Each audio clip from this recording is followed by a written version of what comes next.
अस्सलाम वालेकुम। जी जनाब,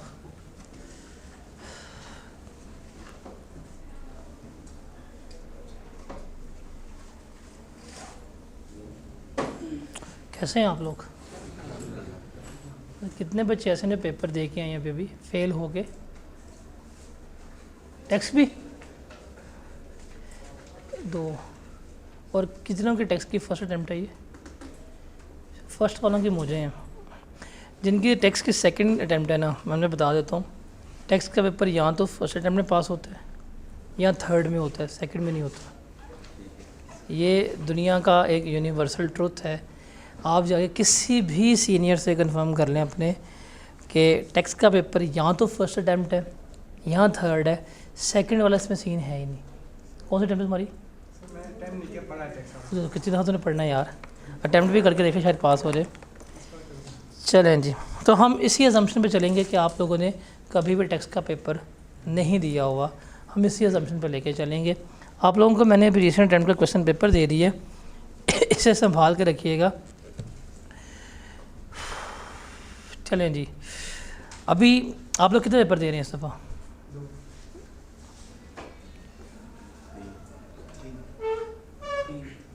तो 4 करने लगा था ना? 4 करने लगा था ना? 3 क्यों कहा है? छोड़ दे 4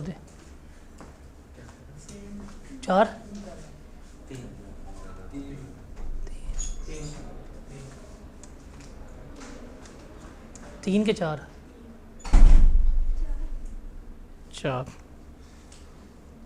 चलें जी, देखते हैं कि ऑन एवरेज कितने पेपर पॉसिबल हैं या नहीं हैं। अभी रिसेंटली जो पेपर हुआ है टेक्स्ट का, इसका जो रिज़ल्ट आया है गालिबन वो 34.6% रिज़ल्ट आया है। मतलब कैफ के इन 8 पेपर में जो अल्हम्दुलिल्लाह सबसे टॉप पे आया नीचे से, वो R1 है 28%। उसके बाद सेकंड वर्स्ट रिज़ल्ट किसका है? बिज़नेस लॉ का। और थर्ड पे कौन सा है? टैक्स का।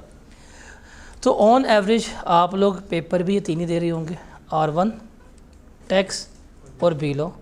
और अल्हम्दुलिल्लाह यही 3 पेपर ऐसे हैं जो फेलियर में नंबर 1 पे भी हैं। अगर थोड़े स्टैट देखें, रीजंस देखें, तो इस दफ़ा कुछ 17-34 बच्चों ने कैफ क्वालिफाई की है। 3 जो पेपर 4 बच्चों ने पास किया है गालिबन, वो 154 बच्चे हैं। लास्ट टाइम 117 थे जिनके 3 पेपर पास हुए हैं। वो 1631 बच्चे ऐसे हैं जिन्होंने 3 पेपर पास किए हैं। लास्ट टाइम में कितने थे? 1277। तो यू कैन से डैट तकरीबन 400 बच्चों का इजाफा हुआ है पासिंग रेशो में। 2 पेपर कितने बच्चों ने पास किए हैं? 2843। और 1 पेपर कितने बच्चों ने पास किए हैं? 5074। तो यू कैन से डैट कि 3 पेपर पास करना एक आइडियल स्लॉट है जिसमें आपके 3 पेपर इजीली क्या हो सकते हैं? पास हो सकते हैं। 4 भी हो सकते हैं बट रिकमेंडेड नहीं है, बिकॉज़ ये वो सेशन है जिसमें आपकी बहुत ज़्यादा क्या है प्रॉब्लम्स होंगी। आगे बड़ी ईद है, उसकी छुट्टियां आनी है, मुहर्रमों की आनी है, और बारिशें और इस तरह की तमाम चीज़ें लगनी है।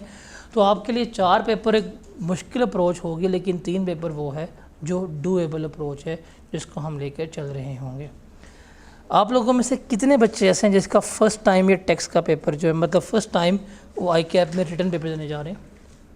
Return paper first time I cap में अभी देंगे, इससे पहले कभी रिटर्न पेपर नहीं दिया। आप लोगों ने दिया हुआ है? पेपर दिया पहले आई कैप में? कौन सा फेल हुआ था? बीलो रह गया 34% वाला। क्यों? बीलो कितने पर रह गया था?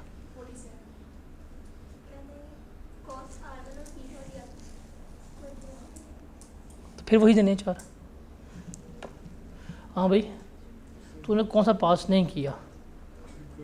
कोई भी नहीं किया पास। दिया कौन सा था? कितने पे रह गया? बीलो कितने पे रह गया? क्यों?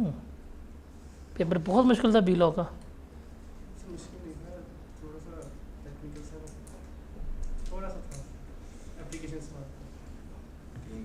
कौन से पास हुए? कौन से थे? पहले 3। कौन से रह गए? तीनों? कितने पे? 42 43 38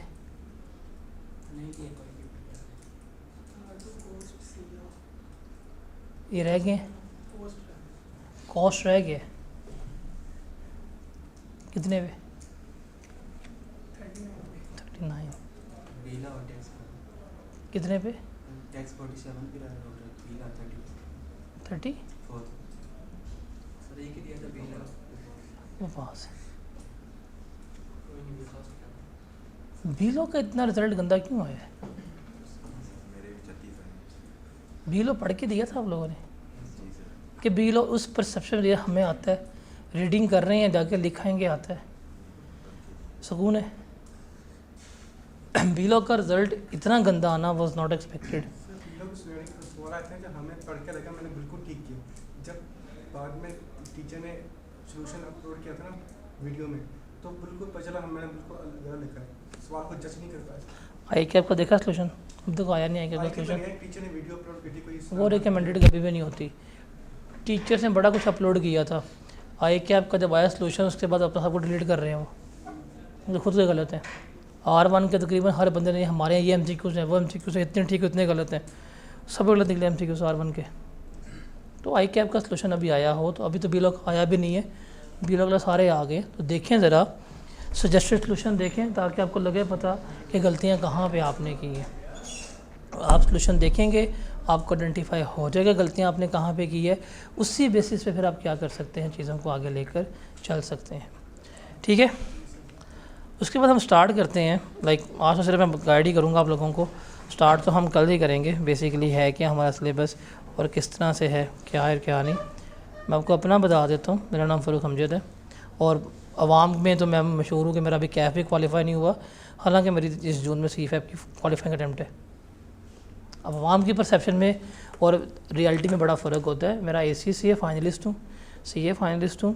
ACCA का मेरा आखिरी पेपर है जो शायद मैं 4 जून को दे रहा हूँ, शायद, बिकॉज तैयारी मेरी अभी नहीं है, शायद मैं पेपर ना दूँ। तो these are my qualification right now.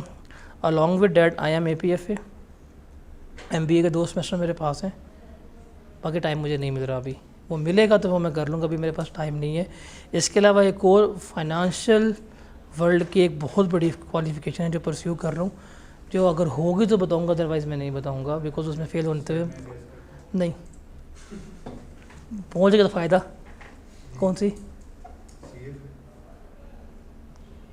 तो अगर हो गया तो बताऊँगा, अदरवाइज़ अभी नहीं बताऊँगा। तो these are my credential right now. Tax की बात करते हैं तो टैक्स में स्प्रिंग 2022 में जिस बच्चे का मेरिट सर्टिफिकेट आया था, शी वॉज माई स्टूडेंट। उसके बाद वेरी इमीडिएट अटैम्प्ट में जिस बच्चे का मेरिट सर्टिफिकेट आया था, उसने पोर्टल शेयर किया हुआ था, इनरोल्ड नहीं था, बस उसने पोर्टल शेयर किया हुआ था, बट वो मैं कभी भी क्लेम नहीं कर सका कि यार उसका आया कि नहीं आया। हालांकि वो मिलने आया, थैंक यू करने आया कि पढ़ा मैंने आपसे ही था सारा कुछ, बट पिछले 5 अटैम्प्टों में 2 मेरिट सर्टिफिकेट जो है स्टूडेंट्स लेके आए हैं। इस दफ़ा गालिबन इस रिज़ल्ट में कोई 330 बच्चा पास हुए टैक्स का और R1 का। तो दिस अटैम्प्ट में जहाँ सबसे गंदा रिज़ल्ट आया है, मेरा उतना ही अच्छा रिज़ल्ट इस अटैम्प्ट में 330 बच्चों का आया है जो ओवरऑल आए हैं। तो इतना बहुत है आपके लिए। अगर उनका पेपर पास हुआ है तो इंशाल्लाह आपका पेपर भी मैं पास करूँगा। कितने पर आएगा पेपर? पूरे 40 पे? कितना लेट? आधा घंटे में ये, हाँ, कौन सा सवाल छोड़ा था? तो सवाल ही याद नहीं छोड़े कौन सा। चलें, इस दफ़ा पेपर जो है पास करना आप लोगों को इम्पोर्टेंट है, बिकॉज़ ये अटैम्प्ट वाली जो होती है ना, ये वाली ऑटम की अटैम्प्ट, ये बड़ी इंपॉर्टेंट होती है, बिकॉज़ इसके बाद वेरी नेक्स्ट अटैम्प्ट में आपका सिलेबस चेंज हो जाता है। टैक्स का पेपर या तो पहली अटैम्प्ट है या तीसरी अटैम्प्ट है, उसकी रीज़न भी यही होती है बिकॉज़ हर 3rd अटैम्प्ट पे सिलेबस चेंज हो जाता है। अभी जो आप लोग सिलेबस पढ़ के बैठे हैं वही यहाँ पे अप्लाई हो रहा है, लेकिन अभी जून में बजट आ जाएगा, आपका सिलेबस चेंज हो जाएगा, तो स्प्रिंग 25 की अटैम्प्ट में वो सिलेबस एप्लीकेबल नहीं होगा। तो बेहतर यही है इसको इसी अटैम्प्ट में क्या करें, पेपर को पास करें, ताकि आपके लिए चीज़ें जो हैं वो बेहतर हों और आपका पेपर ईज़िली पास हो जाए। अच्छा, टैक्स के बारे में आप क्या जानते हैं? कितना आसान पेपर है, कितना मुश्किल पेपर है? कुछ टैक्स के बारे में जानते हैं? आसान क्या जानते हैं? फेल हो के आए, जानते तो होंगे। सर ये जानते हैं कि कॉन्सेप्ट्स अगर आ जाए टेक्स्ट हम्म, के तो आपको पेपर इजी हो जाता है, और न्यूमेरिकल्स में आपको थोड़ी प्रैक्टिस चाहिए होती है। हम्म, न्यूमेरिकल्स भी होते हैं और रट्टे वाला पार्ट थोड़ा मुश्किल है, वो कभी कभार है कि रट्टे वाला पार्ट इसमें होता है? जी कुछ कॉन्सेप्ट्स वाला पार्ट है, कॉन्सेप्ट शुरुआत में है ये कब हुआ है रट्टे वाला पार्ट? जिनमें डेफिनेशन वगैरह है, कुछ चीज़ें हैं वो याद करना। Sir motor paper theory numerical दोनों है, वाइट पेपर है। थ्योरी मेडिकल दोनों है। और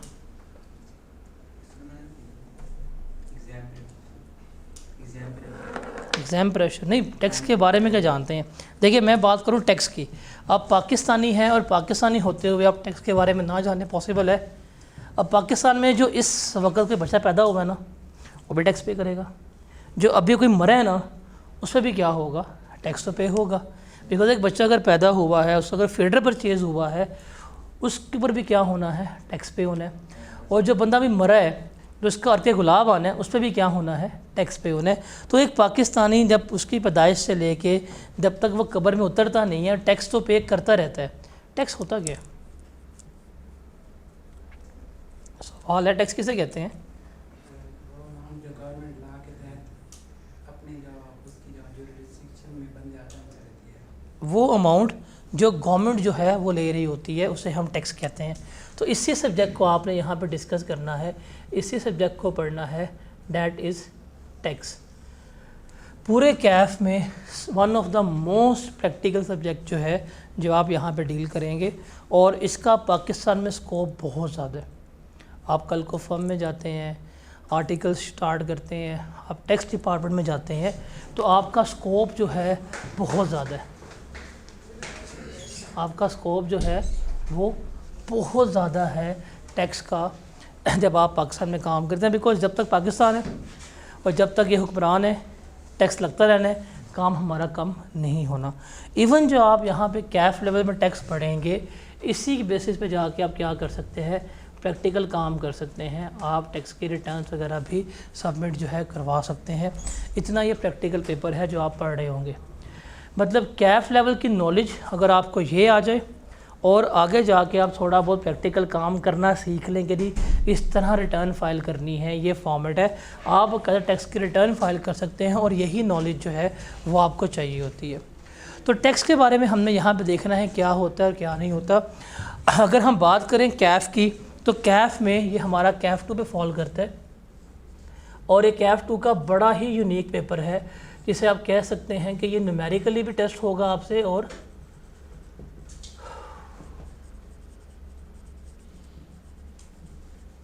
थ्योरेटिकली भी टेस्ट हो रहा होगा। ये वो पेपर है जो आपका न्यूमेरिकली भी चलेगा और थ्योरेटिकली भी चलेगा। आप R1 पढ़ते हैं, पूरी थ्योरी है, ऐसे ही है। अबे न्यूमेरिकल सारे सोए हुए हैं, सारे हाँ कर रहे हैं। देखने जा रहा था R1 क्या है, पूरे का पूरा एक न्यूमेरिकल बेस्ड पेपर है। आपको पता सारे न्यूमेरिकल्स ही आने हैं। हालांकि लास्ट टाइम में तकरीबन 20 समझ के थ्योरी आई है, बट पेपर कौन सा है? वो न्यूमेरिकल बेस्ड है, और उसी थ्योरी ने R1 की बच्चों को फेल कराया है। Question number 4, question number 3, MCQs सारे ये न्यूमेरिकल थ्योरेटिकल बेस्ड क्वेश्चन है जो बच्चों को नहीं आते थे, फेल करवा के बैठे हैं।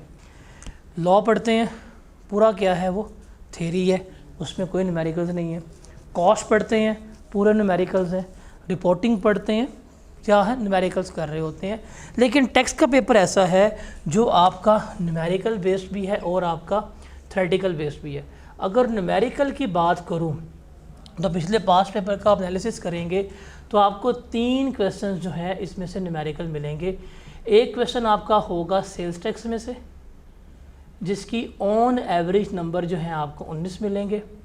एक आपका न्यूमेरिकल आएगा इनकम फ्रॉम बिजनेस में से, इसके ऑन एवरेज नंबर 18 होंगे। एक आपका न्यूमेरिकल होगा हेड ऑफ इनकम से, जिसके ऑन एवरेज 15 नंबर्स होंगे।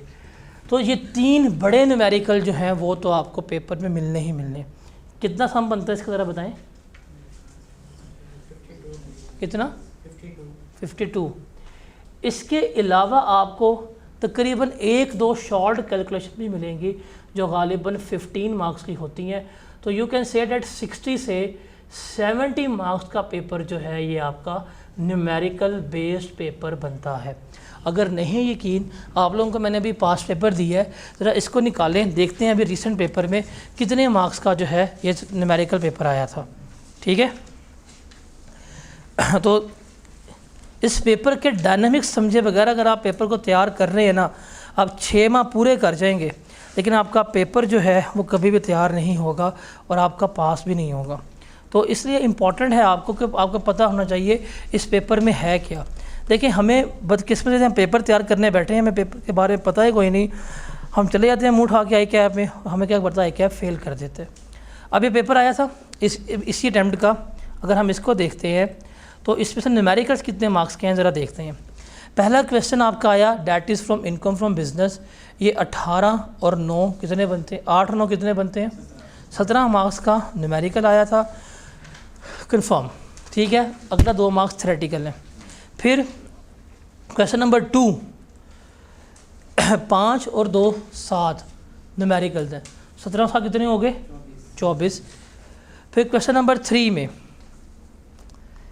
नहीं, क्वेश्चन नंबर 4 जो है डैट इज़ न्यूमेरिकल, 8 नंबर का पार्ट ए, 24 कितने हो गए, 32 हो गए। फिर 5वें पे चलें, 5वें का सी पार्ट 8 नंबर का डैट इज़ न्यूमेरिकल, 32 कितने हो गए, 40। अभी तक ये न्यूमेरिकल ही चल रहा है हमारा। फिर क्वेश्चन नंबर 6,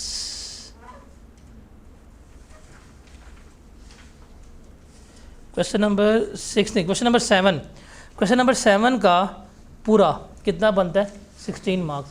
तो कितने बनते हैं, 56। इस अटैम्प्ट में 56 मार्क्स का क्या आया आपको, न्यूमेरिकल बेस्ड पेपर आया है, और 44 मार्क्स का क्या आया आपको, थ्योरेटिकल बेस्ड पेपर आया है। तो ये एक वाहिद पेपर है जो आपको न्यूमेरिकली भी टेस्ट होना है और आपका ये थ्योरेटिकली भी टेस्ट होना है। देखिए, न्यूमेरिकल्स करने के लिए आपको थ्योरेटिकल नॉलेज लानी पड़ेगी। अगर आपके पास थ्योरेटिकल नॉलेज नहीं है, कंसेप्ट आपके बेहतर नहीं है, आप कभी भी न्यूमेरिकल्स नहीं कर सकते। आप कभी भी ऐसा नहीं हो सकता कि आप इस पेपर को न्यूमेरिकली स्ट्रॉन्ग तैयार करें और आपका ये थ्योरेटिकली होना। आप थ्योरी छोड़ देंगे तब भी पास नहीं है, आप न्यूमेरिकल्स छोड़ देंगे तब भी आपका पेपर जो है वो पास नहीं होगा। आपको ये पेपर दोनों पर्सपेक्टिव से तैयार करना पड़ेगा, आपको ये पेपर दोनों पर्सपेक्टिव से तैयार करना पड़ेगा, न्यूमेरिकली भी और थ्योरेटिकली भी। न्यूमेरिकली आप लोगों को पेपर तैयार करवाना मेरी जिम्मेदारी है। मैं आपको न्यूमेरिकल्स में इतना कैपेबल कर दूंगा, आपको शॉर्टकट्स, आपको फॉर्मेट, समरी शीट्स इतने रटा दूंगा कि आपको न्यूमेरिकल्स करते हुए मसला नहीं आएगा। बाकी क्या रहती है, थ्योरी जो है वो आप लोगों ने उस पर खुद एफर्ट मारनी होगी। और थ्योरी की बात करें तो ये हमारे पास 2 तरह की आती है। एक होती है हमारे पास जिसे हम कहते हैं नॉलेज बेस्ड, और दूसरी हमारे पास क्या होती है, application based scenarios. Knowledge based scenarios आप कह सकते हैं कि ये वो हैं जो स्ट्रेट फॉरवर्ड है, जिसे हम क्या कहते हैं, रट्टे वाले। और ये जो है हमारे पास, इसमें हमने क्या करना होता है, सिनेरियोस को अप्लाई करना होता है। जैसे अभी इस अटैम्प्ट की बात करूं तो इस अटैम्प्ट में जो रट्टे वाली थ्योरी आई थी वो कौन कौन सी आई थी। जैसे क्वेश्चन नंबर 8 का पार्ट बी, ये रट्टे वाली थ्योरी है, लेकिन ए का पार्ट ए जो है वो एप्लीकेशन बेस्ड थी। फिर आगे चलते हैं, question number 6 part A, that was application based theory, scenario based थी। कितने हो गए, 4 और 5, 9 तक काउंट कर देना है एप्लीकेशन बेस्ड के। फिर क्वेश्चन नंबर बी 5 नंबर की, ये भी क्या है, एप्लीकेशन बेस्ड है, 9 और 5 14 नंबर की थ्योरी होगी। फिर सी जो है डैट वाज रट्टे वाली, स्ट्रेट फॉरवर्ड क्वेश्चन आया था। तो अभी तक 14 मार्क्स की आपको थ्योरी आई है जो एप्लीकेशन बेस्ड है। फिर यहाँ पे आप चलते हैं क्वेश्चन नंबर 5 का part A, that was application based theory. Part B that was also application based theory, 8 ये 22 नंबर हो गए। उसके बाद क्वेश्चन नंबर 3 का पार्ट 4 26 नंबर की होगी थ्योरी। और क्वेश्चन नंबर 3, उसके बाद क्वेश्चन नंबर 1 का पार्ट बी, ये भी क्या है आपकी सिनेरियो बेस्ड थ्योरी। तो 28 नंबर की थ्योरी जो है वो आपकी सिनेरियो बेस्ड थी। मतलब 44 मार्क्स का आपको इस दफ़ा थ्योरेटिकल क्वेश्चन आया है। इस 44 में से आपकी एप्लीकेशन बेस्ड थ्योरी कितनी आई है? 28 मार्क्स की। और 14 मार्क्स नहीं 16 मार्क्स कितने बनते हैं आपके? नॉलेज बेस्ड थ्योरी के बनते हैं और जो आसान होते हैं। तो टेक्स्ट का पेपर आपका कुछ इस तरह से डिवाइडेड है कि आप इसमें न्यूमेरिकली भी लेके चलेंगे और आप इसको थ्योरेटिकली भी लेके चल रहे होंगे। अगर हमारे माइंड में परसेप्शन है कि ये थ्योरी बिजनेस लॉ की तरह है, वो तो गलत है। इसमें से आपको स्ट्रेट फॉरवर्ड थ्योरेटिकल क्वेश्चन भी आएंगे और आपको सिनेरियो बेस्ड क्वेश्चन भी आएंगे, और सिनेरियो बेस्ड क्वेश्चन की रेशो जो है वो ज़्यादा है। इसमें टेक्स्ट में सिनेरियो बेस्ड क्वेश्चन की रेशो जो है वो ज़्यादा होती है। जो है रट्टे वाला एरिया वो बड़ा कम है। चैप्टर नंबर 1, 2, 3 वो, उसके अलावा रिटर्न असेसमेंट अपील, इसमें से कुछ स्पेसिफिक एरिया ऐसा है जिसको हमने क्रैम करना होता है, रट्टा मारना होता है, बाकी इसमें रट्टे वाला एरिया है ही नहीं। तो ये हमारा पेपर के डायनामिक्स है। हमें पेपर करने चले जाते हैं, पेपर करके भी आ जाते हैं, हमें आज तक पता ही नहीं है कि पेपर हमारा कैसे है, कितने मार्क्स का आएगा। अगर आपने टेक्स्ट का पेपर पास करना है ना, आज आप हमारी फर्स्ट क्लास है ओरिएंटेशन की, आज कुछ भी नहीं पढ़ा रहा आपको, मैं आपको पेपर पास करने का 100% शॉर्टकट तरीका बता सकता हूँ। पेपर पास करने के लिए कितने मार्क्स चाहिए? 50। अब पेपर पास करना है तो 3 एरियाज़ हैं, आप इन 3 एरियाज़ को 100% डन कर लें। क्या कर लें? इन 3 एरियाज़ को आप 100% डन कर लें, आपका पेपर पास हो जाएगा। जिसमें सबसे पहले आपका एरिया आएगा वो होगा हमारा सेल्स टैक्स। इसकी ऑफिशियल वेटेज जो है वो 25 से 30 मार्क्स की है और ऑन एवरेज आपको ये पेपर में 27 मार्क्स का मिलता है। ठीक है। दूसरा आपके पास एक चैप्टर आएगा, सिर्फ चैप्टर के नाम का बात करूँगा, that is income from business. इसकी ऑफिशियल वेटेज जो है वो 20 नंबर तक की है, आपको ऑन एवरेज मिलेगा 18 मार्क्स का, सॉरी 20 कर रहा हूँ, 18 मार्क्स का। और तीसरा आपका एरिया बनता है ग्रेड ए में से, जो आपका ऑफिशियल है बेसिक्स वाला। इसकी वेटेज जो है वो 5 से 10 नंबर की है और आपको इसमें से मिलेगा ऑन एवरेज 6 नंबर का पेपर, और ये हर अटेम्प्ट में ही मिलेगा। आप इसे ज़रा काउंट कर लें कितने बनते हैं? 51। कितने? 51। ये मिनिमम है, ये बता रहा हूँ आपको, मिनिमम जो इस 3 चैप्टर में से मार्क्स आते हैं। आप सिर्फ़ और सिर्फ इन 3 चैप्टर्स को घोल के पी लें, मतलब इस तरह याद कर लें कि इसमें से आपको 1 मार्क्स की भी कन्फ्यूजन ना हो, आप पेपर कभी भी फेल नहीं कर सकते। नहीं यकीन, ज़रा ये अपना पेपर पकड़ें, अभी देखते हैं कि इसमें से कितने मार्क्स का पेपर आया। पहला हमारा बिज़नेस है, बिज़नेस में से हमारा पहला क्वेश्चन आया 19 नंबर का। यहाँ पे हमने कितने लिखे हुए हैं बिज़नेस में से? 18 मार्क्स। तो हमारा यहाँ पे कितना आया बिज़नेस में से? 19 नंबर का। अभी देखते हैं पेपर पास करना ये कितना आसान था, अगर आपने कुछ स्पेसिफिक एरियाज़ पे बहुत ज़्यादा अच्छी तैयारी की थी। 19 नंबर बिज़नेस में से आए हैं आपके। फिर चलते हैं सेल्स टैक्स। अब सेल्स टैक्स में से क्वेश्चन नंबर 6 आपका सेल्स टैक्स का है 5 नंबर का। 5 और 5 बी पार्ट 10, 10 और 4 14 और 16 मार्क्स का न्यूमेरिकल कितने बनते हैं? 30। तो सेल्स टैक्स में से कितने मार्क्स इसने लिए हैं? 30 नंबर। यहाँ पे आप इसको लिख लें 30 नंबर। और आखिरी क्वेश्चन हमेशा आपको ग्रेड ए में से आता है। आप देखें ग्रेड ए में से कितने नंबर आए हैं? 4 नंबर एथिक्स में से, 4 नंबर बेसिक्स में से कितने आए हैं? 8। ये आपके सामने है कि आपके कितने मार्क्स आए हैं इस ग्रेड का। काउंट करें कितने? 57। सर पूरा सिलेबस एक तरफ है, पूरा सिलेबस एक तरफ है, सिर्फ ये 3 एरियाज़ एक तरफ है। आपके सामने है कि आपका पूरा सिलेबस का 57% सिर्फ 3 एरियाज़ में से आया। सैलरी नहीं पूछी मैंने, सैलरी नहीं, प्रॉपर्टी नहीं, कैपिटल गेन नहीं, अदर सोर्स नहीं, रिटर्न, असेसमेंट, अपील, बेसिक्स, कुछ भी नहीं, कोई लॉसेस कुछ भी नहीं। सिर्फ 3 चैप्टर्स हैं, बिजनेस, सेल्स टैक्स और बेसिक्स। आपका पेपर पास होता है। आपको पेपर पास करने के लिए कितने मार्क्स चाहिए? 50। और ये वो 3 एरियाज़ ऐसे हैं जो आपके मोर देन 50 मार्क्स के आते हैं। ये सिर्फ इसी अटैम्प्ट के लिए नहीं है, आप कोई भी अटैम्प्ट निकालें स्प्रिंग 22 के बाद, हर अटैम्प्ट में से अगर आपने टेक्स्ट का पेपर पास करना है तो रिमेंबर ये वो एरिया है जिसको अच्छी तरह कर लेंगे, आपका पेपर जो है पास हो जाएगा। अगर आपका भी पेपर फेल हुआ है, एक कॉमन सा क्वेश्चन है, इस एरिया में से क्या आपको नहीं आता था? बताएं हाँ ज़रा। सेल टैक्स आता था जो फेल होके आए हैं, बताएं। सेल टैक्स तैयार था, बिजनेस तैयार था, आखिरी क्वेश्चन का पार्ट एक किया था, देखें ज़रा। जो फेल हो गए मैं टैक्स में, सिर्फ जिनको नहीं दिया वो चिल करें, उनको पता उन्हें कोई मसला ही नहीं है।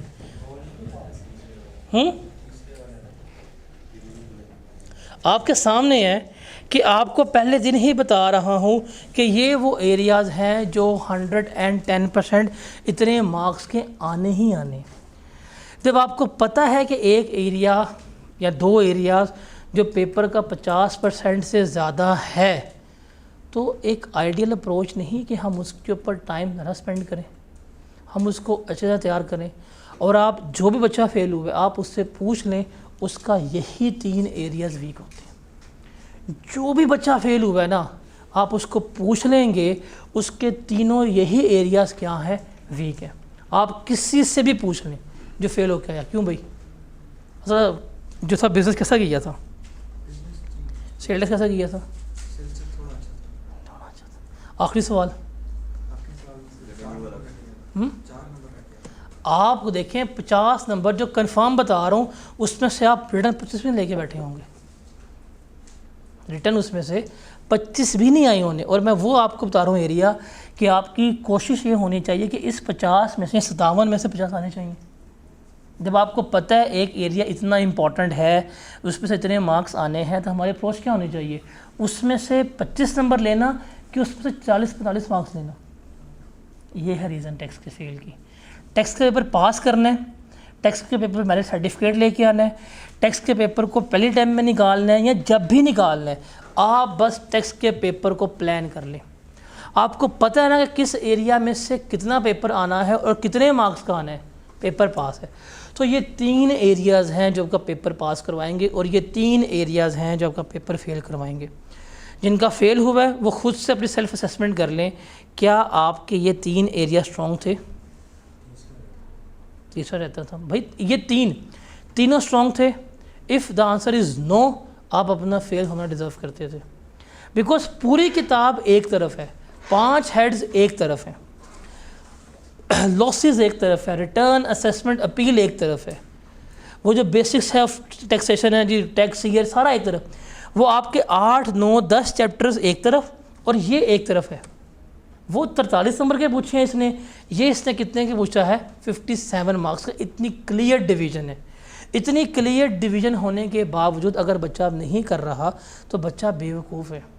उसको एग्जामिनर चीख के बता रहा है भाईजान अगर पेपर पास करना है तुम सिलेक्टिव स्टडी ना करो, तुम्हें मैं बताता हूँ इंपॉर्टेंट एरियाज़ ये हैं, इनको तैयार करो अच्छी तरह। बाकी अगर आपके मुनासिब एरियाज़ भी हैं ना, पेपर पास हो जाता है। देखिए बाकी सवालों में से अगर आपके 3-3, 4 नंबर भी आए हों और यहाँ से अगर आपने 40 नंबर सिक्योर किए हों, पेपर आपका पास हो जाता है। तो 50 नंबर टैक्स में सिक्योर करना मुश्किल नहीं है अगर आप उसको ध्यान से लेके चलते हैं, ध्यान से लेके। अब होता क्या है, अमूमन मैं आपको बताता हूँ। पहली अप्रोच मुझे नहीं पता क्या है क्या नहीं, मैं अपने बारे में बताता हूँ, या मेरा जो एक्सपीरियंस है, बिकॉज मैंने स्प्रिंग 2020 से स्टार्ट की टीचिंग नियर पीयर से। तो नियर पीयर पे अभी तक मैं तकरीबन 14,000 के करीब टैक्स के बच्चे पढ़ा चुका हूँ। 14,000 जस्ट टैक्स के बच्चे पढ़ा चुका हूँ। R1 के तकरीबन 6,000 प्लस बच्चे मैं टैक्स पे पढ़ा चुका हूँ। CMA-DZ पे तकरीबन टैक्स के मैं स्प्रिंग ऑटम 21 से लेके अभी तक 24,000 टैक्स के बच्चे पढ़ा चुका हूँ। एक वॉल्यूम कहने पे है। लास्ट सेशन में पेड के अलावा जो फ्री वाले बच्चे थे रिविजन्स में, उनकी तादाद तकरीबन 4,000 थी, जो कभी मुझे मिले नहीं है, कभी सलाम नहीं हुई, कभी दुआ नहीं हुई, सिर्फ वो डैट वाज 4,000। तो उनके एक्सपीरियंस पे उन लोगों से बात करके एक चीज़ जो मैंने कॉमनली ऑब्ज़र्व की है, आप लोग शायद सेकंड करें या ना करें, कि ये एरियाज़ के ऊपर हम सबसे कम टाइम लगवाते हैं बच्चे से। मुझे नहीं पता ऐसे है कि नहीं। लाइक सेल्स टैक्स अमूमी तौर पर क्या किया जाता है, बिल्कुल लास्ट में किया जाता है, और वो एक हफ्ते में करते हैं जी, जाओ खुद ही कर लो, ऐसे ही है। क्या कहते हैं, हमने टैक्स पहले फिल किया नहीं किया, नहीं किया, ठीक है। किस किस अटैम्प्ट नहीं किया ना, ताकि उनसे सवाल ना पूछूं मैं, टैक्स किस किस अटैम्प्ट नहीं किया, 1 2 तू रहने दे। ये तो मैं कहता हूँ जब स्कीम चेंज हुई तब का बैठा हुआ टैक्स के पेपर में। अब अटैम्प्ट नहीं किया अलग बात है, कि इसके अलावा कितने, 1 2 3 4 5 6 लोग हैं, ठीक है। अब ये उन्होंने किया हुआ है, आप लोगों से मुखातिब हूँ, सेल्स टैक्स कितना सा पड़ा था आपने, 1 हफ्ता, 10 दिन, बिजनेस में इतनी। अब ये एक कॉमन एक हैबिट देखी गई है कि वो एरियाज़ जो सबसे इम्पोर्टेंट है इसके ऊपर सबसे कम टाइम लगाया जाता है। हम लोग सैलरी के ऊपर ही 3 हफ्ते लगा के बैठे होते हैं, ऐसा है क्या नहीं। अब सैलरी में से इस दफ़ा 5 नंबर का पेपर आया है, आप ये पेपर पकड़ें, क्वेश्चन नंबर 2 जो है आपका सैलरी का है, और उसमें से सिर्फ आपका 5 नंबर का पेपर आया, और इस सैलरी के ऊपर हम तकरीबन बच्चे के 3 हफ्ते वेस्ट करवा रहे होते हैं। इसमें इतना पेपर नहीं आता, और जिसमें से पेपर आता है बिज़नेस, वो हार्डली 7 दिन 10 दिन में हो रहा होता है।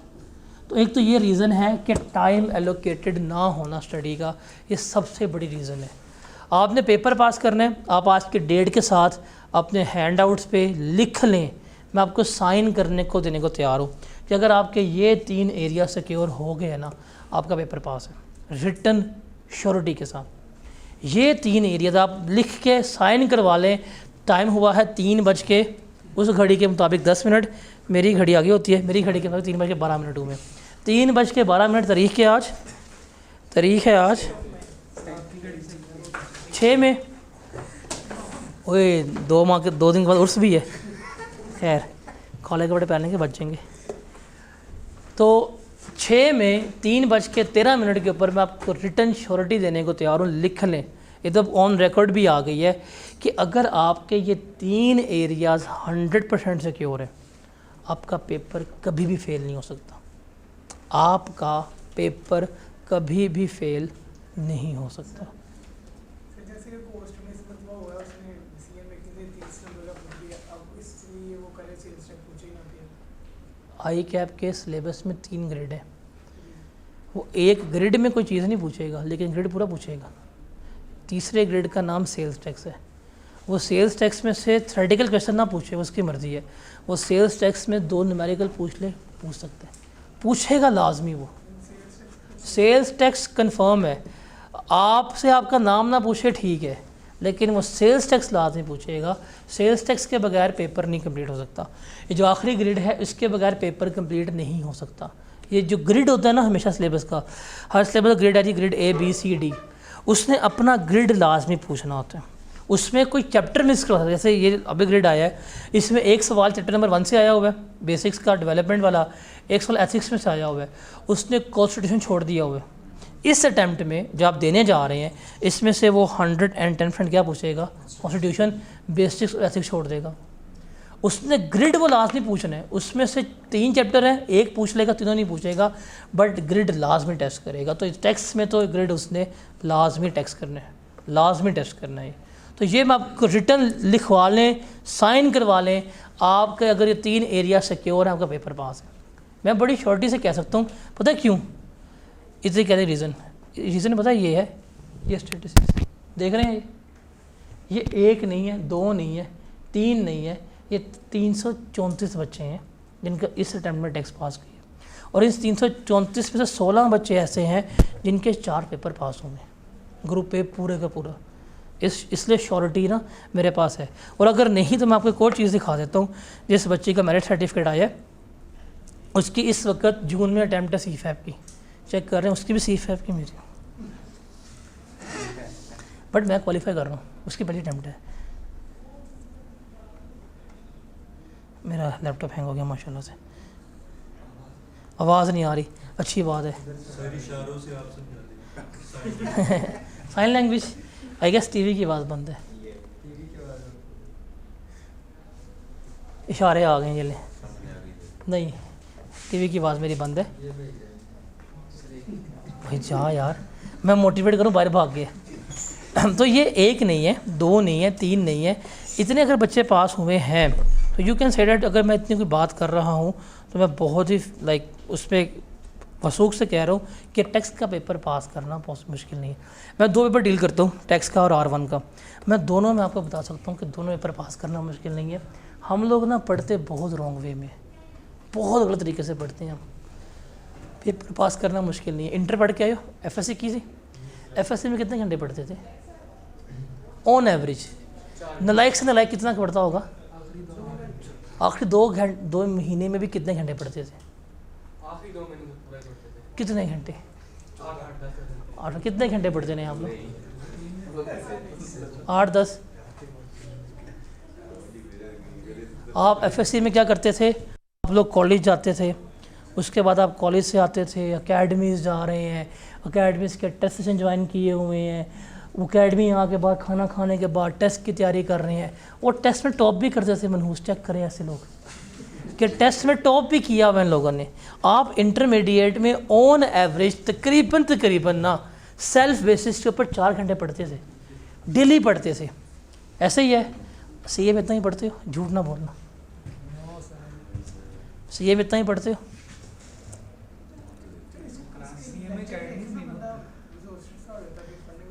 तो वहाँ पे क्या होता था?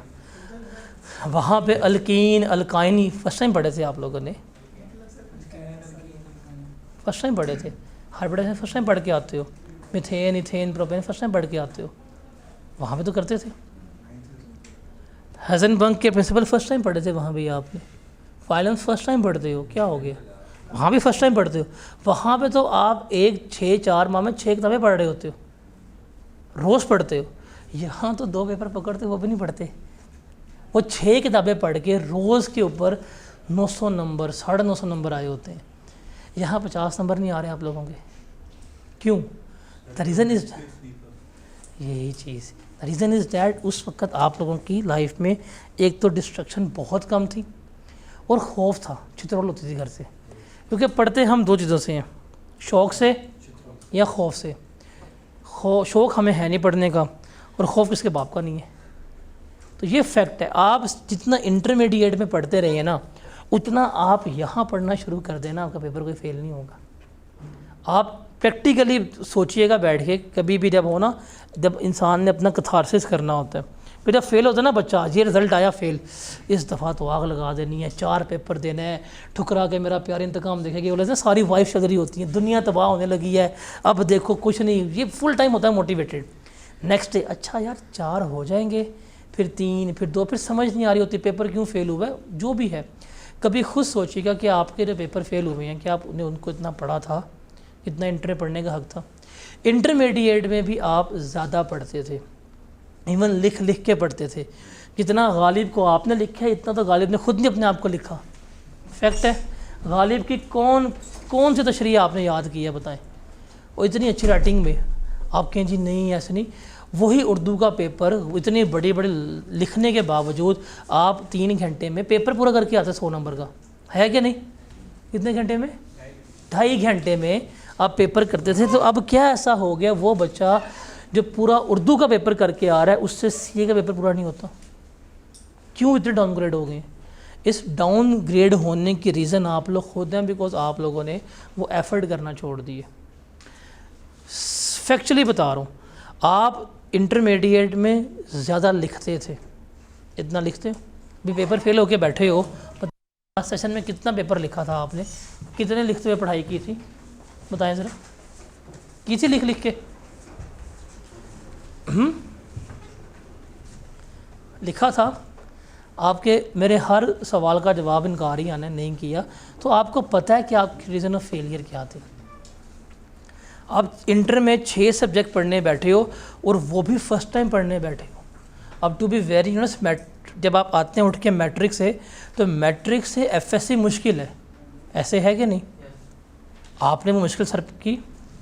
आप जब मैट्रिक में होते तो आते हैं, डर लगता है यार ये क्या किताबें पढ़नी है, ये तो बड़ी आसान पढ़ के हैं मैट्रिक में, ये पता नहीं क्या शुरू हो गया है। जब आप मिस्टर चिप्स देखते हैं आप बेहोश हो जाते हैं, लेकिन वही मिस्टर चिप्स में नंबर पूरे आए होते हैं। आज तक आपको याद है उसकी डेट ऑफ डेथ क्या है? कैथरीन की क्या है? 1 अप्रैल यार। अब तो भूलनी है ना। तो ये चीज़ें आप लोग वहाँ करके हैं, आप यहाँ पे उतना भी नहीं पढ़ रहे, इसलिए you are facing comprehensive failure बार बार। कितने बच्चे ऐसे हैं जो जिनको अभी तक कैफ में आए 1 साल हो गया और उनका कोई पेपर पास नहीं हुआ?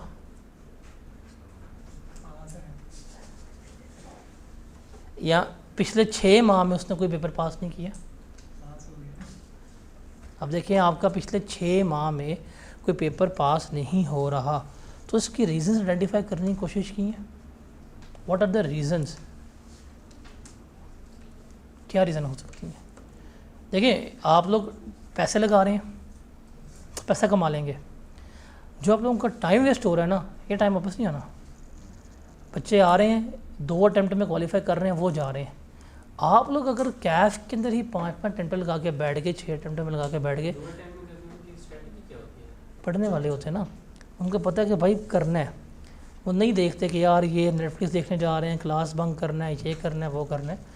वो फोकस्ड है, वो रोज़ का काम रोज़ करते हैं, रोज़ पढ़ते हैं। वो पढ़ने के बाद अपने तमाम एक्टिविटीज़ करते हैं, तमाम एक्टिविटीज़ करने के बाद नहीं पढ़ते। फ़र्क ये है, आप लोगों के पास जब बिल्कुल टाइम बचता है ना दिन का एंड के ऊपर, अब तब बुक्स खोलते हैं, वो ऐसे नहीं करते। This are the main difference between them and you. वो रोज़ का काम रोज़ करते हैं, आप लोग हफ्ते का काम महीने के एंड पे करते हैं। तो ये ज़्यादा रीज़न्स हैं। आपको क्या करना पड़ेगा, इन रीज़न्स को आइडेंटिफाई करना पड़ेगा आप अगर पास करना चाहते हैं। सिंपल, अपना खुद का करें कैथारसिस, एनालिसिस करें। बस देखें जितना आप इंटरमीडिएट में पढ़ के नंबर लेके आए हैं, क्या कैफ में उतना पढ़ रहे हैं? आप उतना पढ़ना शुरू कर दें, आपको पेपर पास क्यों नहीं होगा। और दूसरा, सब्जेक्ट सिलेक्शन बड़ी बेहंगम करते हैं, बेहुदा करते हैं। आपको कभी किसी ने नहीं बताया कि एक अटैम्प्ट में 2 अकाउंटिंग के पेपर पढ़ना बहुत मुश्किल है, पास होने के चांसेस ना होने के बराबर हैं, दोनों उड़ती हैं। हम लोग करके बैठते हैं, R1 भी पकड़ लेते हैं, CMA भी पकड़ लेते हैं, ना वो हुई ना वो हुई। ऐसा है कि नहीं? कितने दोस्त होंगे जिन्हें R1 CMA पकड़ी है, दोनों फेल हुई हैं? देखा है आप लोगों ने? बताएं। ये फैक्ट है बहुत बड़ा। ये देखें जितनी ज़्यादा मिसाल खड़ी है हमारे पास। हम जज्बाती होकर जब पेपर पकड़ते हैं, जज्बाती होकर पेपर सिलेक्शन करते हैं, हम पेपर फेल करके बैठ जाते हैं। आप लोग देखें ना, आपकी क्या है डोमेन्स, आप कितना मैक्सिमम आगे जा सकते हैं, कितना कर सकते हैं। देखिए 4 पेपर दे के 1 पेपर पास करना, 4 पेपर दे के 2 पेपर पास करना, 4 पेपर दे के कोई पेपर पास ना करना, ये अच्छी अप्रोच है। या 3 दे के 3 निकालना अच्छी अप्रोच है? 3 दे के 3, देखिए 3-3-2 करते हैं 1.5 साल में। एक एवरेज बच्चा, जिसके एवरेज की डेफिनेशन मेरे ख्याल से वो है जिसके FSC में 800 नंबर है, मैं उसको बच्चा मानता हूँ एवरेज। मतलब वो FSC में भी क्या था, नॉन सीरियस था, वो अभी भी क्या है, नॉन सीरियस है। बट एक एवरेज बच्चा जो रोज़ का काम रोज़ कर रहा है और 3 पेपर पकड़ता है ना, तो वो 1.5 साल में अपना कैफ कर सकता है ईज़िली। 3, 3 और 2 आप खुद एनालिसिस कर लें कि आपको 1.5 साल हो गया है, आपके पेपर पास क्यों नहीं हो रहे। पहला मसला तो आना है कि आप लोग पढ़ते ही नहीं हैं, साफ और सीधी बात है, स्ट्रेट फॉरवर्ड। दूसरा मसला क्या आना है, आप लोगों की सब्जेक्ट सिलेक्शन बड़ी बुरी होती है। अगर आप में से किसी बच्चे ने लास्ट अटैम्प्ट में R1 और CMA ईयर फेल किया है, ईमान से बताए, सोच समझ के आखिरी महीने में R1 CMA मैनेज हो रहा था, मैनेज हो रहा था। ये फैक्ट है। आप कभी भी पेपर अपने इस तरह के जज्बाती फैसलों में मैनेज नहीं कर सकते। तो पेपर पास करने के लिए 3 पेपर हमेशा रिकमेंडेड हैं। 3 पेपर आप कर रहे हैं तो लेके चलें, और 3 पेपर में भी आपकी 2 थ्योरी न्यूमेरिकल्स नहीं होने चाहिए। ये चीज़ रखेंगे, 3-3 करके करेंगे तो पेपर जो है इजीली पास हो जाएगा। तो ये चीज़ बड़ी इंपॉर्टेंट है, बड़ी मैटर करती है। आप जिस टाइम को बचाने के लिए 4 पेपर पकड़ते हैं ना, वो तो बचता नहीं है। क्या हो जाता है, 6 माह और आपके आगे चले जाते हैं। ये सबसे बड़ा फैक्ट है। अगर आपकी है ना पहली अटैम्प्ट है कैफ की और PRC के करके आए हैं, फिर रिस्क लें 4 का, जब आपने कभी ज़िंदगी में फेलियर देखा नहीं है, जब फुल जज्बाती हो के आए हुए हैं। एक दफ़ा कैफ के अटैम्प्ट लग गई ना, फिर 4 का रिस्क ना लीजिए कभी भी। बड़े बड़े महात्मा आए हैं इस दुनिया में, 4 दे के निकालेंगे, करेंगे। अल्टीमेटली जब उन्होंने 2 पेपर दिए ना, 2-2 करके क्वालिफाई कर गए, क्योंकि आपको पता है डोमेन्स क्या हैं आपकी। जब आपको एक दफ़ा फेल पेपर हो जाते ना, आपके माइंड में डर बैठ गया फेलियर का, उस पेपर को लेकर ख़ास तौर के ऊपर। एक दफ़ा कोई पेपर फेल हो जाए ना, उसका डर निकालना मुश्किल है। तो 3 पेपर पकड़ के अगर आप चलते हैं और रोज़ का काम रोज़ करते हैं तो पेपर पास है। मैं आपको रिटर्न लिख के दे देता हूँ। अकाउंटिंग का पेपर 1.5 घंटा, लॉ का पेपर 1 घंटा और टेक्स्ट का पेपर 1.25 घंटा। अगर आप रोज़ का देते हैं आपका पेपर कभी फेल नहीं हो सकता। आफ्टर क्लास, अब से, आज से, इसी वक्त से, आज भी नहीं कल से, जा तो आज फिर याशी कर, जा सिमरन जिले अपनी ज़िंदगी आज भी, कल से सिर्फ ये एक बेंच मांगे कितना पढ़ना चाहिए। R1 1.5 घंटा या अकाउंटिंग 1.5 घंटा रोज़ की क्लास के बाद, टेक्स्ट 1.25 घंटा और लॉ 1 घंटा। अगर आप ये पढ़ते हैं ना तकरीबन 4.25 घंटे आपकी होती है सेल्फ स्टडी। इतने घंटे की क्लासेस हैं, इतने घंटे की आपकी स्टडीज़ हैं, टोटल बनता है 8 घंटे। 8 घंटे आप दिन से डेडिकेट कर दें, बाकी 16 घंटे जो दिल में आता है करें, आपका पेपर कभी फेल नहीं हो सकता, कभी भी फेल नहीं हो सकता। नहीं यकीन तो करके देख लें, आजमा के देख लें, आपका पेपर पास हो जाएगा। तो ये चीज़ें हैं बड़ी इंपॉर्टेंट हैं जो मैटर कर रही होती हैं कि क्या है किस तरह से।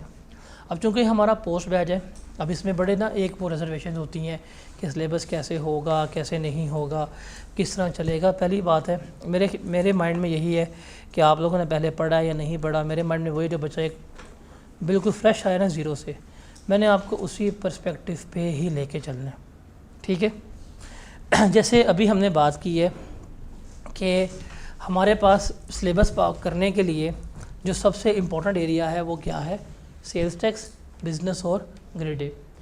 मेरा टारगेट ये है कि हम स्टार्ट करेंगे सेल्स टैक्स से। हम कैसे स्टार्ट करेंगे कल?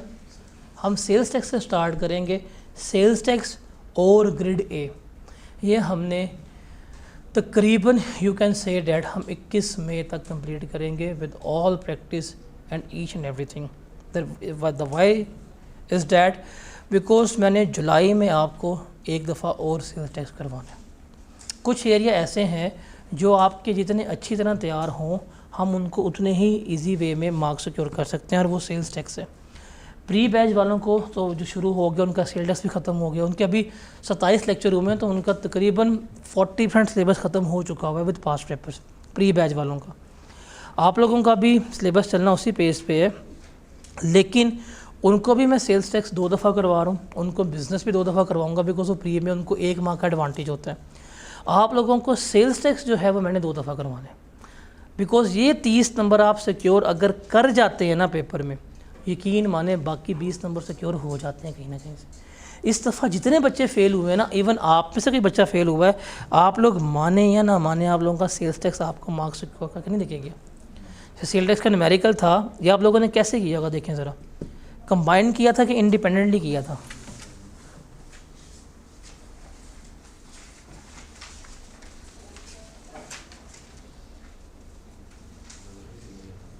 कंबाइन किया था कि इंडिपेंडेंटली? कंबाइन।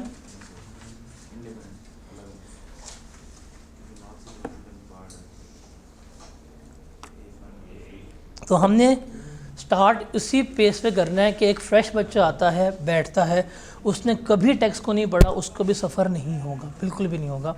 तो हम स्टार्ट करेंगे सेल्स टैक्स से, और हमारा टारगेट यही है कि हमने इस सेशन में 2 दफ़ा सेल्स टैक्स तो लाजमी करना है ताकि आपको कोई किसी किस्म की प्रॉब्लम वगैरह फेस ना हो। तो एक बिल्कुल फ्रेश बैच है, मतलब कोई रनिंग क्लास बीच में मर्ज नहीं हुई, कोई ये रोल ओवर वगैरह नहीं हुआ, वो अलग चल रहा है, उसमें तो कोई आगे बैठ सकता ही नहीं है। उनके तकरीबन 40% सिलेबस हमारा ख़त्म हो गया हुआ है। आपका बैच का कल स्टार्ट होगा और हमारा टारगेट ये है कि हम गालिबन कोई 15 जुलाई तक अपना सिलेबस जो है वाइंड अप हो जाएगा पोस्ट बैच का विद प्रैक्टिस। उसके बाद फिर मैं आपके साथ ये दूसरी चीज़ें वगैरह जो है करवाऊँगा, दोबारा सेल्स टैक्स इस टाइम में करेंगे। और कहेंगे पॉसिबल है कि नहीं पॉसिबल है, मैं बताता हूँ। मैं यही टैक्स का सिलेबस करवाता हूँ 4 माह में, इसे कराऊँगा 3 माह में, यही होता है 40 डेज़ में, और यही एंड पे मैंने लास्ट सेशन में 8 दिन में भी करवा कर दिखाया है। जो रिविजन्स थी 8 दिन में पूरा टैक्स रिवाइज भी करवा दिया था। तो ये सिलेबस मेरे हेडेक है कि मैं कैसे करवाता हूँ, हो जाएगा और आपको समझ भी आ जाएगी। बस आप लोगों से 2-3 रिक्वेस्ट होंगी कि आप लोगों ने रहना रेगुलर है। जिस दिन आप लोगों की छुट्टी होगी ना, आप लोगों को लग पता जाने के हुआ क्या क्लास में, साफ सीधी बात है, बिकॉज पेस चलनी कांस्टेंट है पहले दिन से। मैंने प्री बैच में कोई वेट नहीं किया कि जी बच्चा आ रहा है, बैठ रहा है, स्लो चलता हूँ, बीच में बच्चे मर्ज करूँ, कुछ भी नहीं।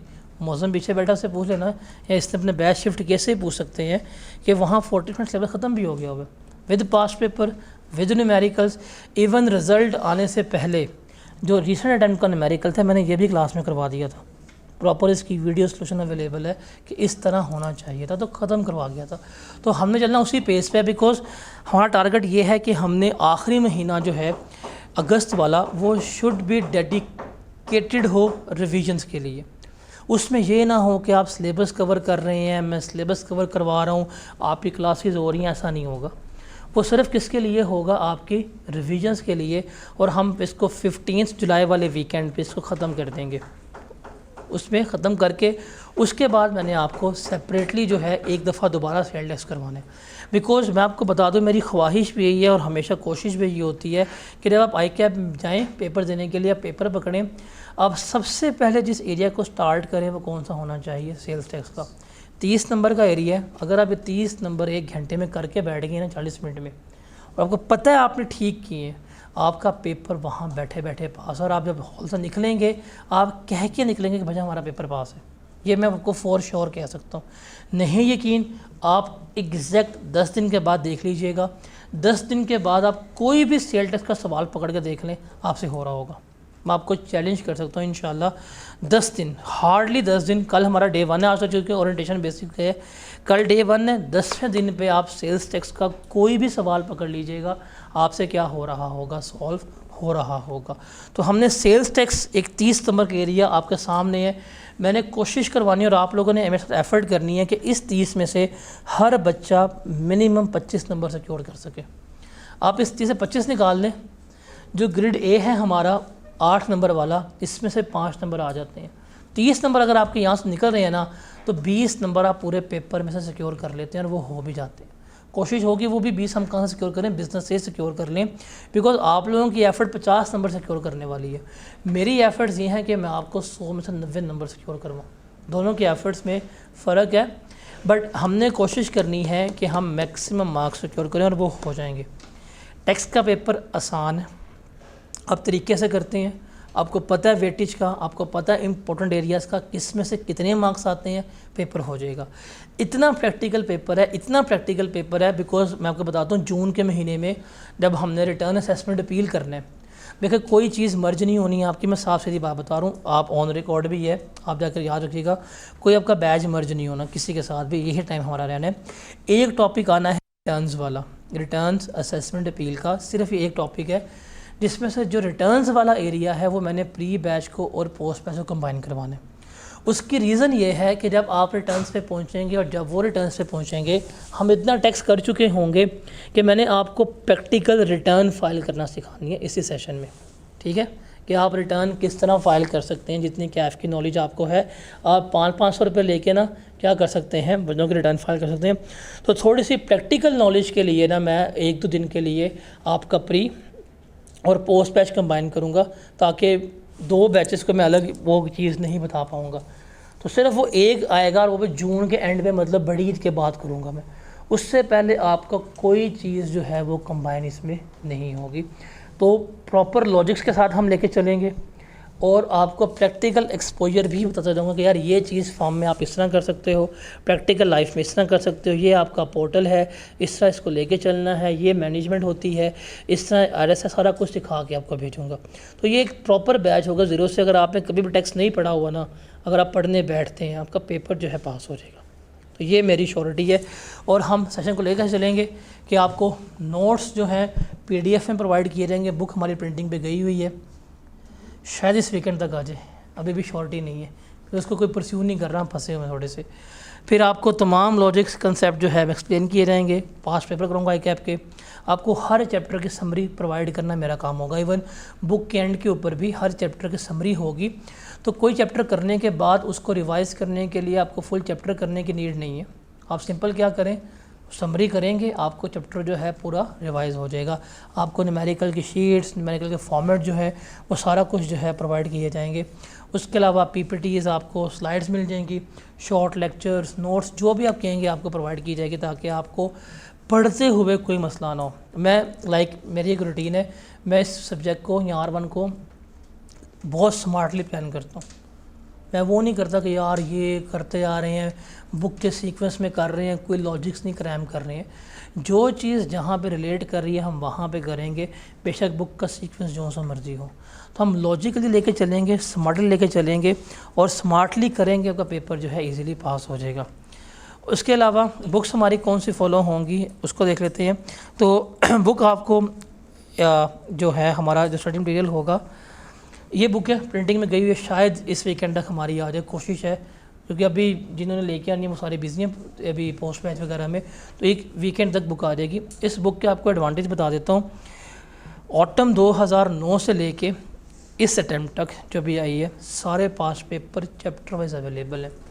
28 अटैम्प्टों के आपको सवाल मिलेंगे, chapter wise sorted, examiner comments, सब कुछ मिलेगा आपको। इवन इनकम टैक्स की बात करूँ तो इनकम टैक्स में कोई 38 के करीब न्यूमेरिकल्स हैं, जिसमें CFAP के क्वेश्चंस भी इंक्लूड किए गए हैं, ताकि अगर आपको अनसीन क्वेश्चन की प्रैक्टिस करनी है थोड़ी सी एडवांस, तो वो भी आप उसमें से कर सकते हैं। तो CFAP के क्वेश्चन, कैफ के क्वेश्चन, हर चैप्टर के sorted topics, examiner comments, marking scheme, सारा कुछ जो है आपको मिलेगा। इसके अलावा आपको कोई भी चीज़ करने की ज़रूरत नहीं है। 530 सफ़े की किताब है, अगर आप वो किताब ही कर गए ना, मैं आपको सलाम पेश करूँगा। अगर आप कर गए तो वो उसमें हर चीज़ जो है, हर एक टॉपिक, हर एक कंसेप्ट, इसमें QR कोड्स भी मिलेंगे आपको, समरीज मिलेंगी, कुछ टॉपिक्स के फ्लो चार्ट्स मिलेंगे, न्यूमेरिकल शीट्स। तो एक फुल फ्लैज ये आप कह सकते हैं जो मेरे क्लास नोट्स हैं ना, उसी फॉर्मेट पे क्या है ये बुक बनी होगी। आपने सिर्फ ये बुक कैरी करनी है, इसके अलावा आपको कुछ नहीं। इसी बुक में आपके पास असाइनमेंट्स भी अवेलेबल होंगी, वो अदर देन पास्ट पेपर्स होंगी। मतलब पास्ट पेपर्स तो हैं, CFAP के सवाल भी हैं, लेकिन उसके अलावा कुछ असाइनमेंट्स भी होंगी जो आपने क्या करनी होंगी, सॉल्व करनी होंगी। ठीक है, तो ये इंशाल्लाह इस वीकेंड तक बुक हमारी अवेलेबल हो जाएगी। इसको हम लेके चलेंगे, क्योंकि कल हमने सेल्स टैक्स स्टार्ट करना है। सेल्स टैक्स के हैंड आउट जो है वो मैं आपको अवेलेबल कर दूँगा PPT में और PDF में भी आपको, ताकि कोई पढ़ते हुए कोई दिक्कत वगैरह ना आए।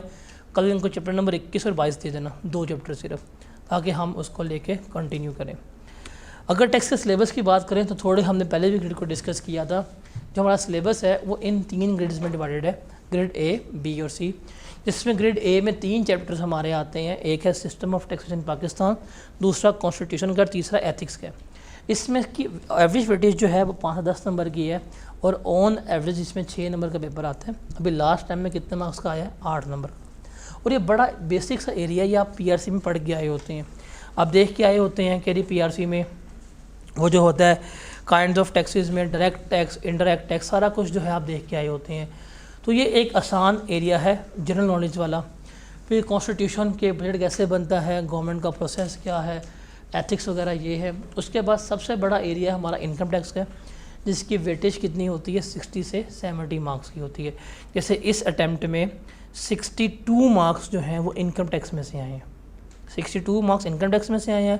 8 नंबर उसने इस ग्रेड से पूछे हैं, बाकी 30 नंबर उसने कहाँ से पूछे हैं? सेल्स टैक्स में से पूछे हैं। और आखिरी एरिया हमारा कौन सा होता है? सेल्स टैक्स का। अब ये जो ग्रिड्स है ना, उसने ये ग्रिड्स लाजमी पूछने, सेल्स टैक्स उसने लाजमी पूछने, उसने इस ग्रिड को लाजमी टेस्ट करना। जो उसने ग्रिड दे दिया हुआ है वो उसको लाजमी पूछेगा। अब उसमें से न्यूमेरिकल पूछे या ना पूछे वो उसकी मर्ज़ी है, बट ग्रिड जो है वो लाजमी टेस्ट कर रहा होगा। और हम इसी ग्रिड को फॉलो करते हुए क्या करेंगे? अपनी तैयारी कर रहे हैं कि जब हमें पता है इसमें 30 नंबर आने हैं, इसको घोल के पीने। बिज़नेस में से 20 नंबर आने तो बिज़नेस को घोल के पीने। तो अगर आप पेपर में बैठे ना, पेपर में बैठेंगे आपको फर्स्ट क्वेश्चन मिलना है बिज़नेस का, और जब वो सवाल देखते हैं आप कहते हैं यार पेपर नहीं आता, घबरा जाते हैं। मेरी ख्वाहिश ये है कि जब आप पेपर में बैठें और बिज़नेस का सवाल शुरू करें, आप कहें भाई पेपर आते हैं। सेल्स टैक्स, बिज़नेस, और अगर आपका ये अच्छा निकल गया, आपका पेपर जो है पास है। ये मैं आपको श्योरिटी बता देता हूँ। जिनका पेपर फेल होता है ना, वो समझते हैं जी हमारा रिटर्न्स वाला एरिया वीक था, पेपर फेल हो गया, असेसमेंट थी वीक इसलिए पेपर फेल हो गया। ऐसा नहीं है। उनका पेपर फेल होने के रीज़न बिज़नेस या सेल्स टैक्स ही होता है, वो मान लें। कभी भी असेसमेंट अपील से पीछा फेल नहीं होता। असेसमेंट अपील में से एक सवाल आया 4 नंबर का। असेसमेंट अपील वाला एरिया ना करने से पेपर फेल नहीं करते।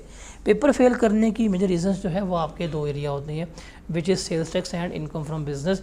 इसमें हम क्या करेंगे? डबल एफर्ट करेंगे। और सेल्स टैक्स मैंने आपको इस सेशन में 2 दफ़ा करवाने, ये मैं आपको बता रहा हूँ।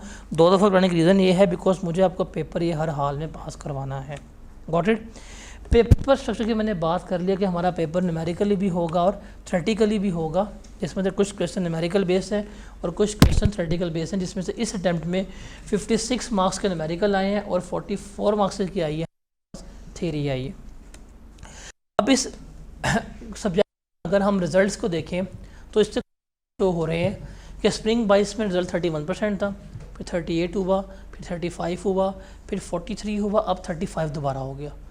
तो रिज़ल्ट इसका डिक्लाइनिंग पे ही जाना शुरू हो गया है और इसका एवरेज रिजल्ट कितना आता है, तकरीबन 35% जो है वो इसका एवरेज रिज़ल्ट है टैक्स का। अब इसके रिज़ल्ट की रीज़न्स क्या हैं बुरे होने की वो देखते हैं। अब पेपर दे के आए हैं, पेपर फेल किया, किससे पूछेंगे, आपको निकाला है उसने, who is the relevant person जो आपको आंसर करेगा पेपर में क्यों फेल हुए हैं, आई कैप या एग्जामिनर कमेंट्स। तो हम सबसे पहले देखते हैं एग्जामिनर कमेंट्स, ये आप लोगों के पास होने चाहिए। इवन जब आपके पास बुक आ जाएगी तो बुक में आपको कोई एक्स्ट्रा एग्जामिनर कमेंट्स की नीड ही नहीं है। हर क्वेश्चन के एंड के ऊपर, सोल्यूशन के एंड के ऊपर एग्जामिनर कमेंट्स जो हैं वो अवेलेबल होंगे कि जी ये आपका एग्जामिनर कमेंट्स है, तो आपको उसके लिए कोई एक्स्ट्रा एफर्ट करने की ज़रूरत नहीं है। अब ये ऑटम 23 का रिजल्ट था, 43% पासिंग रेशो थी और इसमें अच्छा रिजल्ट था, सबसे अच्छा रिजल्ट टैक्स का अभी तक आया है। इसमें कहते हैं the overall performance in this session has improve compared to spring 23. However, a downside of the result is that examinees did not concentrate on the question requirement, leading to a waste of time in producing material that was not required in the question. कह रहा भाई result तो अच्छा आया, spring का था 29%, autumn में कितना हो गया 43%, अभी भी स्प्रिंग का रिजल्ट कितना है 35%। आपके अटैम्प्ट कौन सी है, ऑटम की, इसका रिजल्ट बेहतर हो सकता है। लेकिन उसने कहा है कि बच्चे रिक्वायरमेंट्स नहीं पढ़ते, हम पूछते कुछ हैं वो बताते कुछ हैं। जैसे अभी हुआ, उसने जहाँ पे कैलकुलेट कहा होता है हम वहाँ पे डिस्क्राइब करके आ जाते हैं, जहाँ उसने डिस्क्राइब कहा होता है हम वहाँ पे कैलकुलेट करके आ जाते हैं। तो एक ये रीज़न है जो इसने यहाँ पे बताई। फिर स्प्रिंग 23 का रिजल्ट आया था 29%। रीज़न जो है कहता है डिक्लाइन हुआ 38 से। पुअर परफॉर्मेंस है क्वेश्चन नंबर 2 में, 4 में और 5 में जो उसने बताया।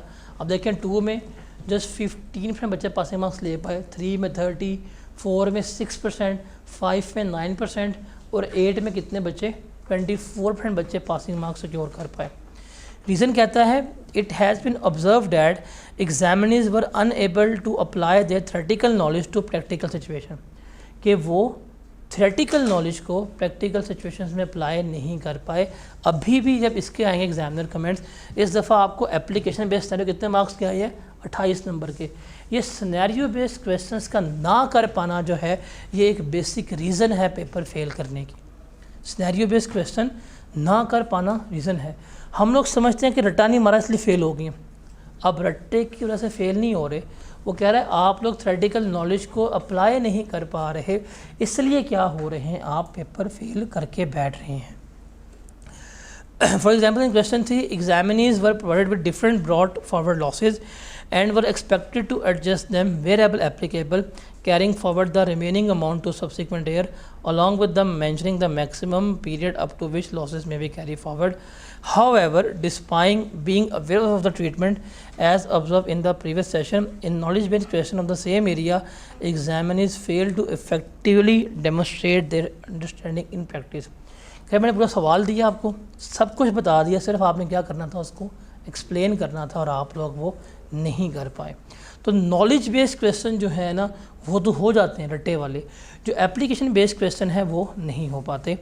ऑटम 22 का रिजल्ट देखते हैं, जैसे कितना था 38%।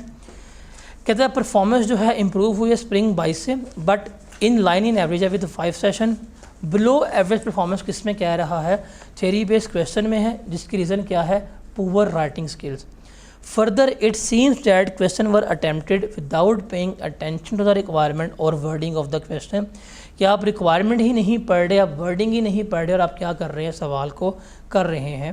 जैसे इन question 4, many examinees wasted their precious time discussing whether they are resident or non-resident, despite the fact it was specifically mentioned in the question that person under discussion are resident person.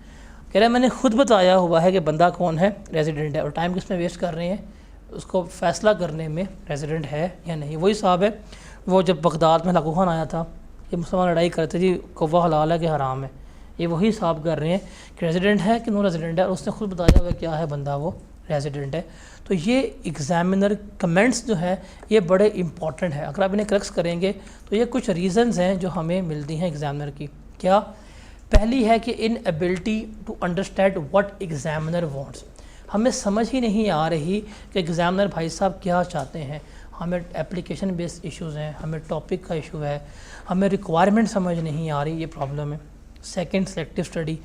Selective study हमेशा आप करके जाएंगे, आप हमेशा fail होंगे, ये fact है। Selective study करने का मतलब है कि आपका जो पासिंग मार्जिन है वो नैरो हो गया हुआ है। आप 100 से 50 नहीं ले रहे, आप उस 80 में से 50 की बात कर रहे हैं, उस 85 में से 50 की बात कर रहे हैं। तो सिलेक्टिव स्टडी आपको क्या करेगी? हमेशा फेल करेगी। Poor time management. कितने आप में से ऐसे हैं जो कहते हैं पेपर पूरा नहीं होता, सवाल करने बैठते हैं, शुरू होता है ख़त्म नहीं होता, पेपर पूरा मैनेज नहीं हुआ, टाइम ख़त्म हो गया कहते हैं। ये क्या है रीज़न? Poor time management. फिर सिर्फ पास्ट पेपर पर रिलाय करते हैं। अभी जो इस अटैम्प्ट का रिजल्ट आया ना, ये क्वेश्चन पेपर आया है, इसमें से क्वेश्चन नंबर 2 पढ़ें, 3 पढ़ें और 4 पढ़ें। ये 3 सवाल आपको किसी भी पास्ट पेपर में नहीं मिलेंगे। मेरी अपनी किताब में पिछली 28 अटैम्प्टों के पास्ट पेपर हैं, बट ये क्वेश्चन नंबर 2, 3 और 4 किसी भी अटैम्प्ट में उसने नहीं पूछा। स्पेसिफिकली जो क्वेश्चन नंबर वो है डीम्ड इनकम वाला, वो उसने कभी भी किसी अटैम्प्ट में नहीं पूछा आज तक। तो अगर जिस बच्चे ने सिर्फ पास्ट पेपर किए हैं और पास्ट पेपर पे ही उसका रिलायंस था, उसकी बेसिस पे अगर उसने पेपर करके आया जी मैं पास हो जाऊँगा, ऐसा नहीं हो सकता। ये मैं नहीं कहता, ये कौन कहता है? एग्ज़ामिनर कह रहा होता है। इसके अलावा आपको टॉपिक जो है वो याद नहीं रहता, भूल जाते हैं, चीज़ें याद रहती। अक्सर होता है कि जी चैप्टर पूरा याद किया, भूल गया पेपर में। इसका सबसे बेस्ट सोल्यूशन ये है समरीज़ बनाएं। तो समरीज़ का भी अल्टरनेटिव आपको मिल जाएगा, आपको बुक में हर चैप्टर के एंड के ऊपर जो है वो समरीज़ मिलेंगी, तो आपको उसके लिए भी कोई प्रॉब्लम वगैरह फेस नहीं होगी। फिर प्रिपरेशन जो है वो सिलेबस के मुताबिक नहीं होती। कुछ टॉपिक्स पे हम बहुत टाइम लगाते हैं, कुछ पे टाइम नहीं लगाते। अभी हम बात कर रहे थे कि बिज़नेस और सेल्स टैक्स इंपॉर्टेंट एरिया है, हम इस पर कम टाइम लगा देते हैं, और जिस पर टाइम हमें लगाना चाहिए ज़्यादा उस पर हम टाइम लगा ही नहीं रहे होते हैं। फिर पेपर को प्लान नहीं करते। अब पेपर को प्लान करने का मतलब क्या है? आपने 4 महीने पढ़ा है, आपने 10 दिन पढ़ा है, आपने 6 माह पढ़ा है। इसका फ़ैसला उस 3 घंटे 15 मिनट पे होना जहां आप आई कैप में जाएंगे। सवाल ये है आप उस 3 घंटे 15 मिनट की तैयारी कितनी दफ़ा करते हैं? Not for the text, for the law, for the reporting. बताएं 3 घंटे 15 मिनट की तैयारी कितनी की है आपने? कभी करते हैं? कभी मॉक दिया है, पूरा मॉक फुल फ्लेज? कभी रिटन टेस्ट देते हो? कभी अनसीन क्वेश्चंस किए हैं? आप कभी भी नहीं करते। तो आप उन 3 घंटे 15 मिनट की तैयारी करते ही नहीं हैं, तो आप कैसे अज्यूम कर सकते हैं कि जो आपने पढ़ा है 4 माह में, 6 माह में, आप जाके उसकी नॉलेज को अप्लाई करेंगे और आपका पेपर पास हो जाएगा? ये कभी भी नहीं हो सकता। तो आपने 4 माह पढ़ा है, 6 माह पढ़ा है, लेकिन 3 घंटे 15 मिनट की तैयारी कितनी की है आपने? कभी भी नहीं की होती। आप नहीं करेंगे, आपका पेपर कभी भी पास नहीं हो पाएगा। तो ये कुछ रीज़न्स ऑफ फेलियर हैं जो आइडेंटिफाइड हैं। अगर आप इनको ओवरकम कर लेते हैं, आज कर लें, आप किसी भी पेपर में अप्लाई करके देखिएगा, आपका पेपर फेल नहीं होगा। तो कोई पेपर पास करना चाहते हैं ना, आपको ये देखना पड़ेगा कि आपने पेपर लेके चलना कैसे है। देखें, रिक्वायर्ड है सीरियसनेस। आप सीरियसनेस शो करें, पेपर पास है। आप सीरियस नहीं हैं, आप नॉन सीरियस हैं, आपका एटीट्यूड नॉन सीरियस है, आप क्लास में रेगुलर नहीं होते, लेक्चर मिस करते हैं, प्रैक्टिस नहीं करते, पढ़ नहीं रहे, अल्टीमेटली आपका पेपर पास नहीं होगा। आप बैठे होंगे अगले साल नवंबर में बैठे होंगे, मैं सुसाइड कर लेता हूँ, पेपर पास नहीं हो रहे, सीए छोड़ देता हूँ। भाई आप सब कुछ करें ना। आप बताएं आप क्या परफेक्ट थे? आप में से जो बच्चा ही फेल होता है, मैं सिर्फ उससे एक क्वेश्चन पूछता हूँ, क्या आपने अपना बेस्ट दिया 100%? क्या आप परफेक्ट थे? मुझे अभी तक मेरे ख्याल से कोई एक बच्चा अभी नहीं मिला कि जी मैं परफेक्ट था, कोई भी नहीं मिला। आपसे सवाल है, आपके पेपर फेल हुए हैं, मार्क्स आए हैं, क्या आप परफेक्ट थे? क्या आपने लास्ट 4 माह 6 माह सही पढ़ा था, टेस्ट प्रॉपर्ली दिए थे, रेगुलर उतना पढ़ा था जितना पढ़ने का हक था, 3 घंटे 15 मिनट की तैयारी की थी? इसी पर 4-5 सवाल है। आपके अगर जवाब है जी मैंने ये भी किया, वो भी किया, सब कुछ किया, फिर आप फेल हुए हैं ना, फिर समझ आती है यार कोई मसला होगा। आपसे फर्स्ट सवाल ये टॉपिक क्या जी, ये टॉपिक छोड़ा हुआ था, पेपर में आया जी, आया, ख़त्म, आप फेल लगी, रीज़न पता। तो आपको सीरियस होना पड़ेगा, और ये सिर्फ आपके फ़ायदे के लिए। आप अभी बैठे हुए हैं, कल को आप निकल लेंगे, कोई और आ जाएगा, आपने तो मैं जाके C5 में होऊंगा तो आप जाएंगे, कोई और आ जाएगा, उसमें कोई प्रॉब्लम नहीं है। लेकिन आप आगे जाएंगे कहाँ, ये सोचना पड़ेगा। टाइम बड़ा फास्ट चल रहा है, बच्चे आ रहे हैं, पेपर पास कर रहे हैं, जा रहे हैं। आप अभी भी यहाँ रहेंगे, फेल होते रहेंगे, अल्टीमेटली कहाँ जाएंगे आप लोग? डिप्रेशन में जाएंगे। पेपर पास नहीं हो रहे, ज़िंदगी तबाह हो गई है, आई क्या फेल कर देता है। अभी तक हम इंटरमीडिएट में बैठे हुए हैं, देखा है टेक्निकली आपने FSC की होगी, 1 साल बाद 2 साल बाद भी कोई डिग्री नहीं है, नौकरी नहीं है, तो क्या करेंगे? तो द थिंग इज़ दैट आप अपना टाइम अपने हाथों से बर्बाद कर रहे होते हैं। आपका फ्यूचर जो है ख़ुद आप तबाह कर रहे हैं अपने नॉन सीरियस एटीट्यूड से। ये 4 माह सीरियस एटीट्यूड रखें, 3 पेपर उठाएं या 3 पेपर दें, 3 पेपर पास करें। एक दफ़ा मैं आपको बताऊँ प्रैक्टिकली, एक दफ़ा आपके 3 पेपर पास हो गए ना, जिस दिन आपको ICAP का मैसेज मिल गया परमानेंट क्रेडिट का 3 पेपर्स में, आपकी मोटिवेशन का लेवल वहाँ पे होना है कि आप खुद ही पढ़ेंगे अगले अटैम्प्ट में और पेपर पास हो जाएंगे। आपको सिर्फ एक नीड है किक स्टार्ट की, एक मोटिवेशन की, और वो मोटिवेशन आप खुद हैं। इस अटैम्प्ट में जितने भी प्लान कर रहे हैं निकाल के दिखाएं, विद द इंटेंशन से करके दिखाने और हो जाने हैं। मैंने आपको बताया कि रिपोर्टिंग को 1.5 घंटा पढ़ लो, इसको 1.25 घंटा पढ़ लो, लॉ को 1 घंटा पढ़ लो। सिर्फ इतना मैनेज कर लेते हो ना, आपका पेपर हमेशा पास होगा, हमेशा आपका पेपर जो है पास होगा। बट करना भी है। आप देखें हफ्ते में क्लास 6 दिन है, अब 6 दिन वीक पढ़ें, संडे को किताब को हाथ ना लगाएं भाई, संडे को जो दिल में आता है करें। क्लासेस आपकी फॉर एग्जांपल अगर आप टेक्स्ट पढ़ रहे हैं, R1 पढ़ रहे हैं, लॉ पढ़ रहे हैं, आप 4 घंटे क्लास लेते हैं, 4 घंटे वो पढ़ लें, 8 घंटे, बाकी दिन में आपके पास 16 घंटे हैं। 8 घंटे सो भी जाएंगे ना, फिर भी हर चीज़ करने के लिए, खाने पीने, आवारागर्दी, सोशल मीडिया के लिए अगर बस स्टिल आपके पास 8 घंटे मौजूद रहेंगे और बड़े इनफ होते हैं। आपको सॉर्ट करना पड़ेगा कि पढ़ने के बाद इंजॉय करना है, इंजॉय करने के बाद नहीं पढ़ना। आप बस इसको कर लें, प्रायोरिटाइजेशन कर लें कि जी पहले लेक्चर है, पहले पढ़ाई है, बाद में फेसबुक है, पहले पढ़ना है, बाद में क्या करना है, इंस्टाग्राम चलाना है। आप बस अपने आप को प्रायोरिटाइज़ कर लें कि पेपर पास होना शुरू हो जाएंगे। Simple, you need a priority कि ये चीज़ मेरे लिए इस वक्त इंपॉर्टेंट है, ये चीज़ मेरे लिए इस वक्त इंपॉर्टेंट। अगर आप कर लेते हैं आपका पेपर 100% पास होगा। तो यहाँ तक सिर्फ आपको डिस्कस करना था। कल हम स्टार्ट कर रहे हैं सेल्स टैक्स से। कल हमारा लेक्चर 1 काउंट होगा ऑफिशियली। अगले वीकेंड तक हमारा सेल्स टैक्स कंप्लीट हो जाएगा इंशाल्लाह विद पास पेपर्स। ठीक है, तो देखते हैं विद अ चैलेंज के 10 दिनों में हम सेल्स टैक्स पूरा करेंगे और 10 दिन के बाद फिर मैं आपको एक स्केड्यूल दूंगा 5 टेस्ट का। ठीक है, वो 5 टेस्ट होंगे सेल्स टैक्स के जो मुझे आपने देने होंगे। मैं सेल्स टैक्स पूरा करवाने के बाद आपको 5 टेस्ट लूँगा, वो सेल्स टैक्स के होंगे, वो मुझे आपने देने होंगे। और उसके बाद फिर हम दोबारा सेल्स टैक्स करेंगे जुलाई के एंड पे जाके। हमने पेपर जो है ये हर हालत में पास करना है। आप कोई सवाल वगैरह हैं तो आप मेरे से पूछ लें, कोई किसी किस्म के, वरना फिर हम इसको वाइंड अप करते हैं। यहाँ पर नहीं आई, वाइट बुक से मिल जाएगी। अब भाई प्रिंटिंग हो गई, अभी प्रिंटिंग में गई हुई है। 2 महीने और 15 दिन में पूरा हमारा कोर्स हो जाएगा। अगर मैंने करवा दिया तो 2 महीने 15 डेज में कितने लेक्चर्स होते हैं, काउंट करो ज़रा।